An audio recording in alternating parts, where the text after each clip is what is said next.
দেখুন তো আজকের রান্নাটা আপনাদের ভালো লাগে কি না। একদম খুব সাধারণ এবং ঘরোয়া জিনিস দিয়ে রান্না করে। আপনাদের যদি ভালো লেগে থাকে অবশ্যই একটা লাইক এবং সাবস্ক্রাইব করে দেবেন। গুঁড়ি কচু দিয়ে একটা 500 ওজনের লাইলেন্টিকা মাছের ঝোল। আপনারা চাইলে যে কোনো মাছ ব্যবহার করতে পারেন। প্রথমে মাছটাকে কেটে ধুয়ে নুন হলুদ মাখিয়ে সর্ষের তেলে দিয়ে ভালো করে ভেজে টেজে তুলে রাখুন।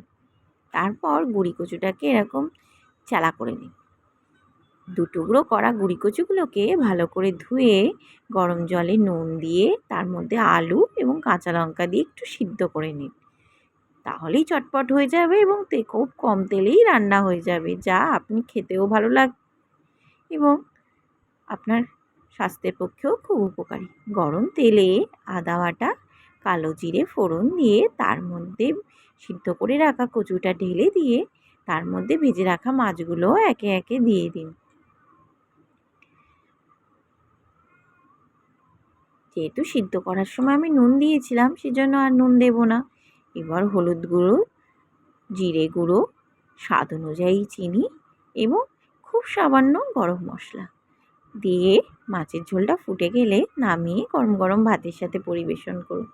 খুব কম সময় এবং খুব ভালো খেতে একটা রান্না আপনি তৈরি করে ফেলবেন। আমার রান্নাটি ভালো লেগে থাকলে অবশ্যই একবার ট্রাই